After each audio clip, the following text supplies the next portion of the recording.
എത്ര തുരുമ്പ് പിടിച്ച കത്തിയിലും ദേ ഈ വെള്ളക്കല്ലും ഈ വെള്ളവും ഒഴിച്ചാൽ മതി, വളരെ പെട്ടെന്ന് തന്നെ തുരുമ്പിളകി പോകും. ഞാനൊരു ടിഷ്യൂ പേപ്പർ വെച്ച് ഇതിലെ തുരുമ്പ് ഞാൻ മായ്ച്ച് കാണിക്കാം.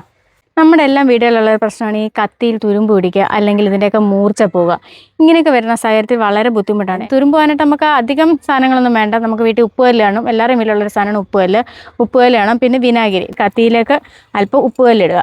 ഇനി ഇതിലേക്ക് നമുക്ക് വിനാഗിരി ഒഴിക്കണം. വിനാഗിരി ഒഴിച്ചിട്ട് ഒരു 5-10 മിനിറ്റ് ഇതൊന്ന് ഇതിൽ പിടിക്കാൻ വേണ്ടി നമ്മളൊന്ന് വെക്കണം. വിനാഗിരി ഞാനിപ്പോൾ ഒഴിച്ചിട്ടുണ്ട്. വെച്ച ശേഷം ഒരു 5-10 മിനിറ്റ് ഇതിലേക്ക് പിടിക്കാൻ വേണ്ടി ഒന്ന് വെക്കണം.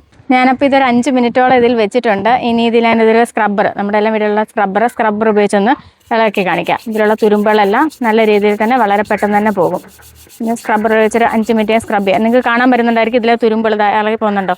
ഇതിലുള്ള തുരുമ്പുകളെല്ലാം നല്ല രീതിയിൽ തന്നെ ഇളകി പോകുന്നുണ്ട്. അപ്പോൾ ഞാൻ ഈ പറഞ്ഞ പോലെ തന്നെ വിനാഗിരിയിൽ ഒഴിച്ച് 10 മിനിറ്റോളം വെച്ച ശേഷം ഞാൻ സ്ക്രബ് ചെയ്താണ് നിങ്ങളെ കാണിക്കുന്നത്. നിങ്ങൾക്കിത് കാണുമ്പോൾ തന്നെ മനസ്സിലാവും. ഞാനൊരു ടിഷ്യൂ പേപ്പർ വെച്ച് ഇതിലെ തുരുമ്പ് ഞാൻ മായ്ച്ച് കാണിക്കാം. നിങ്ങൾക്ക് കാണാൻ പറ്റുന്നുണ്ടായിരിക്കും. ടിഷ്യൂ പേപ്പർ പറ്റിയിട്ട് നല്ല രീതിയിൽ തന്നെ തുരുമ്പ് പോയിട്ടുണ്ട്. ഇത് തിരിച്ച് നമുക്കത് ഉപയോഗിക്കാത്ത സൈഡാണ് ഞാൻ കാണിക്കുന്നത്. അവിടെ തുരുമ്പ് ഇപ്പോഴും ഉണ്ട്. ഇവിടെയുള്ള തുരുമ്പുകളെല്ലാം നല്ല രീതിയിൽ തന്നെ മാഞ്ഞു പോയിട്ടുണ്ട്.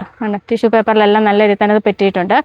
അപ്പോൾ എല്ലാവരും ഇതൊന്ന് ചെയ്ത് നോക്കണം. ഞാൻ പറഞ്ഞ പോലെ ഒരു 10-15 മിനിറ്റ് മാക്സിമം നേരെ ഇതൊന്ന് വിനാഗിരിയിലോ ഈ പറയുന്ന പോലെ ഉപ്പയിലിട്ട് വെക്കാമെങ്കിൽ വളരെ എളുപ്പം തന്നെ അത് നല്ല രീതിയിൽ തന്നെ ഇതിലുള്ള അഴുക്കുകളെല്ലാം പോകും.